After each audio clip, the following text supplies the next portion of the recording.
ஜீவநதி ஜீவநதி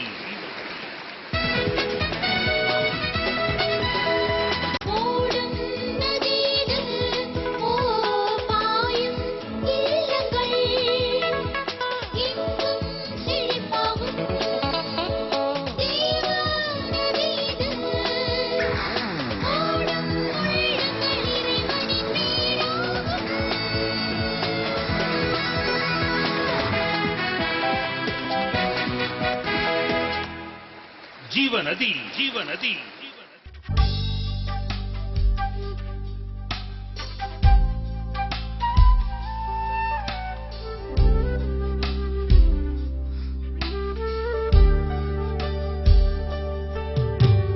மலைகள் விலகினாலும் பர்வதங்கள் நிலை பெயர்ந்தாலும் என் கிருபை உன்னை விட்டு விலகாது. என் சமாதானம் உன்னிலே நிலைக்கும். மலைகள் விலகினாலும் பர்வதங்கள் நிலை பெயர்ந்தாலும்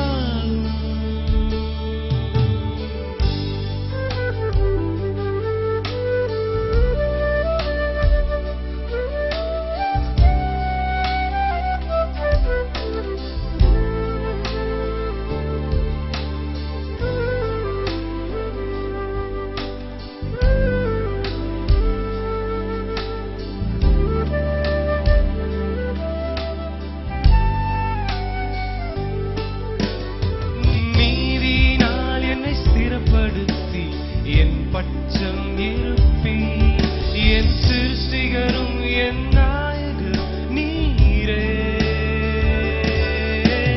பயப்படாதே, நீ என்றும் வெட்கப்படுவதில்லை. நீ வலதிலும் இடதிலும் பெருகுவாய்.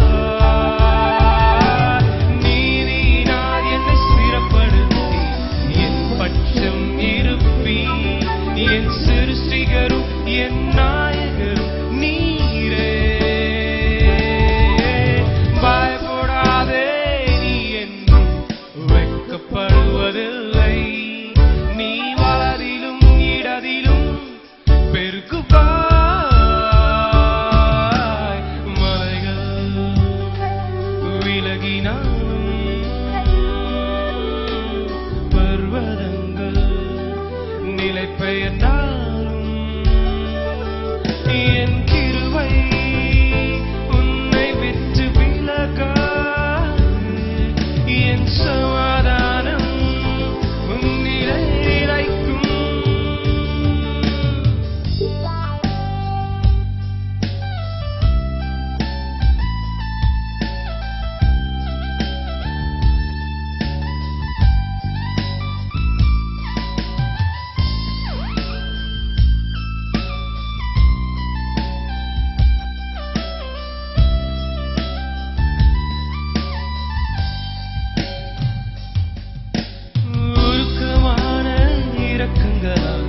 உன்னை சேர்த்துக் கொள்வேன். ஒரு இமைப்பொழுதும் உன்னை கைவிடவே மாட்டேன். சந்ததியா ஜாதிகள் சுதந்தரிப்பார்கள். என் வார்த்தையோ ஒரு போதும் மாறாது. உருக்கமான இரக்கங்களால் உன்னை சேர்த்துக் கொள்வேன். ஒரு இமைப்பொழுதும் உன்னை கைவிடவே மாட்டேன். சந்ததியா ஜாதிகளை சுதந்தரிப்பார்கள். என் வார்த்தையோ ஒரு போதும் மாறாது. மலைகள் விலகினாலும் பர்வதங்கள் நிலை பெயர்ந்தாலும் என் கிருபை உன்னை விட்டு விலகாது. என் சமாதானம் உன்னிலே நிலைக்கும். மலைகள்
கர்த்தருக்குள் பிரியமானவர்களே, மீண்டுமாக இந்த தொலைக்காட்சியினூடாக உங்களை பார்ப்பதிலே மிக்க மகிழ்ச்சி அடைகிறோம்.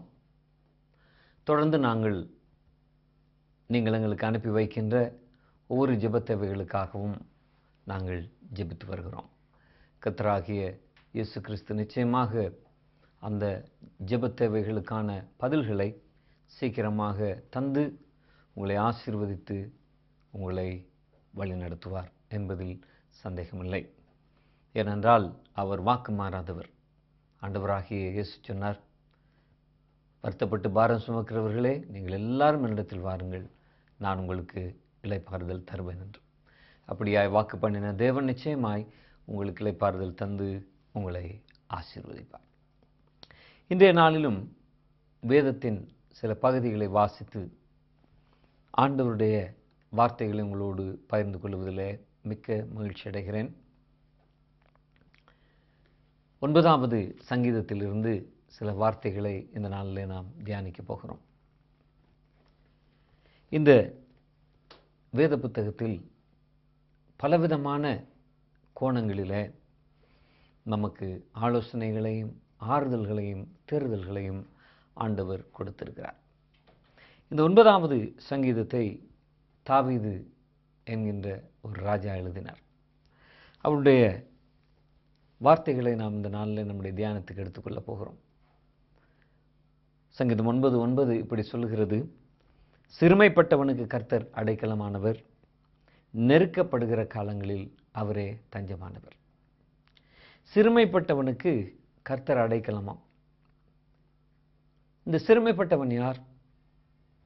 பிறரால் அவமதிக்கப்பட்டு சிறுமைப்படுத்தப்படுகிறவர்கள், வாழ்க்கையில் உயர முடியாமல் அது நிமித்தமாக பிறரால் ஏளனமாக பார்க்கப்பட்டு சிறுமைப்படுத்தப்படுகிறவர்கள், பலருடைய வார்த்தைகள் நிமித்தம் துன்பப்பட்டு சிறுமைப்படுத்தப்படுகிறவர்கள், இப்படியாக பல கோணங்களிலே சிறுமைப்படுதல் ஏற்படுகிறது. ஆனால் வேதம் சொல்லுகிறது, சிறுமைப்பட்டவனுக்கு கர்த்தர் அடைக்கலமானவராம். இன்றைக்கு இந்த செய்தியை கேட்டுக்கொண்டிருக்கிற நீங்கள் ஏதோ ஒரு வகையில் நீங்கள் சிறுமைப்பட்டு கவலைப்பட்டு கொண்டிருக்கிறவராக இருக்கலாம். எனக்கு யாருமே இல்லையே என்று சொல்லி நீங்கள் யோசித்து கொண்டிருக்கலாம். என் அன்பான சகோதரனே, சகோதரியே, அப்படி சிறுமையடைந்த நிலையில் இருக்கிற உங்களுக்கு ஒரு அடைக்கலம் உண்டு. ஒரு அடைக்கலம் தரக்கூடிய ஒரு தேவன் உண்டு. அந்த அடைக்கலமானவர் கர்த்தர். அந்த கர்த்தர் அந்த அடைக்கலத்தை உங்களுக்கு தர அவர் வல்லவராய் இருக்கிறார். வேதம் அந்த வசனத்தில் நம்ம பார்க்கிறோம், நெருக்கப்படுகிற காலங்களிலே அவரே தஞ்சமானவர் என்று சொல்லி. இன்றைக்கு நீங்கள் இப்படி சிறுமைப்பட்டு இன்றைக்கு நீங்கள் வாழ்ந்து கொண்டிருக்கிற இந்த காலகட்டம் உங்களுக்கு பல நெருக்கங்களை தருகிறதா? பல விதத்திலே நீங்கள் நெருக்கப்பட்டு வலதுபுறம் சாய முடியலை, இடதுபுறம் சாய முடியலை, என்ன செய்கிறது என்று தெரியாதவர்களாக நீங்கள் இருப்பீர்களானால், அப்படிப்பட்ட ஒரு காலத்தை நீங்கள் கடந்து வருவீர்களானால், நெருக்கப்படுகிற காலங்களிலே கர்த்தர் உங்களுக்கு தஞ்சமாய் இருப்பார். இந்த சங்கீதத்தை எழுதிய தாவீது பலவிதமான நெருக்கங்களில் அவர் வாழ்ந்தார். இருந்த இடத்தை விட்டு வனாந்தரங்களில் ஓட வேண்டிய சூழ்நிலைகள் வந்தது. சில நேரங்களில் பசியும் தாகமும் எடுக்கக்கூடிய சூழ்நிலைகள் அவருக்கு ஏற்பட்டது. அவனுடைய சொந்த பிள்ளையாலேயே பலவிதமான போராட்டங்கள் அவனுடைய வாழ்க்கையில் ஏற்பட்டது. இப்படிப்பட்ட நேரத்தில் தான் தாவீது சொல்கிறார், நெருக்கப்படுகிற காலங்களிலே, நான் வனாந்தரத்தில் ஓடித் திரிகிற அந்த காலங்களிலே, வேதனைப்படுகிற அந்த காலங்களிலே எனக்கு யாருமே தஞ்சம் இல்லை, எனக்கு தஞ்சம் கொடுத்தவர் ஆண்டவர். இந்த தேவன் உங்களுடைய வாழ்க்கையிலே இன்றைக்கு நீங்கள் இருக்கக்கூடிய எந்த சூழ்நிலையாக இருந்தாலும் நீங்கள் அவரை நோக்கி பார்க்கும்போது அவர் உங்களுக்கு தஞ்சமாக வருவார். அவர் உங்களை அரவணைப்பார். அவர் உங்களுடைய கண்ணீர்களை துடைப்பார். அவர் உங்களுக்கு ஆறுதல் தருவார். என் அருமையான சகோதரனே, சகோதரியே, அடுத்த வசனத்தில் தாவீது சொல்லுகிற, ஆண்டவரே, உம்மை தேடுகிறவர்களை நீர் கைவிடுகிறதில்லை. பாருங்க, இந்த சூழ்நிலையில் இவ்வளவு பெரிய நம்பிக்கையை தாவீது ஆண்டவர் மீது வைக்கிறார். உம்மை தேடுகிறவர்களை நீர் கைவிடுகிறது இல்லை. பாருங்க, என்னுடைய வாழ்க்கையிலும் கூட எத்தனையோ சூழ்நிலைகள் நான் கடந்து வந்திருக்கிறேன். அந்த சூழ்நிலைகளில் ஆண்டவரை தேடிய பொழுது ஆண்டவர் ஒரு நாளும் என்னை கைவிட்டதில்லை. பிரியமானவர்களே, அவர் துணையாக இருந்து, ஆறுதல் தந்து, தஞ்சமாக இருந்து அவர் வழிநடத்துகிற ஒரு தேவன். இவ்வளவு பெரிய விசுவாசத்தை அங்கே தாவீது ஆண்டவர் மீது வைக்கிறதை நாம் பார்க்கிறோம். அதனால் உமது நாமத்தை அறிந்தவர்கள் உம்மை நம்பியிருப்பார்கள் என்று தைரியமாக தாவீது சொல்லுகிறதை நம்ம பார்க்கிறோம். இன்றைக்கு நீங்கள் அப்படிப்பட்ட ஒரு நம்பிக்கையை இந்த ஆண்டவராகிய இயேசு கிறிஸ்துவின் மீது ஆழமாய் வைப்பீர்களானால் நீங்கள் எத்தனையோ காரியங்களை செய்து தோல்வி கண்டிருக்கலாம். எத்தனையோ வழிகளில் நடந்து உங்களுடைய பிரச்சனைக்கு ஒரு தீர்வு இல்லாமல் இருக்கலாம். உலகம் தர முடியாத சந்தோஷத்தை, சமாதானத்தை, ரட்சிப்பை தருகிற இந்த ஆண்டவர் மீது நீங்கள் ஆழமாய் உங்களுடைய விசுவாசத்தை வைப்பீர்களானால், இந்த வசனம் சொல்லுகிறது போல, உம்மை அறிந்தவர்கள் உம்மை நம்பியிருப்பார்கள், உம்மை தேடுகிறவர்களை நீர் கைவிடுகிறது இல்லை என்று சொன்ன அந்த வார்த்தையின்படி தேவன் உங்களை கைவிட மாட்டார்.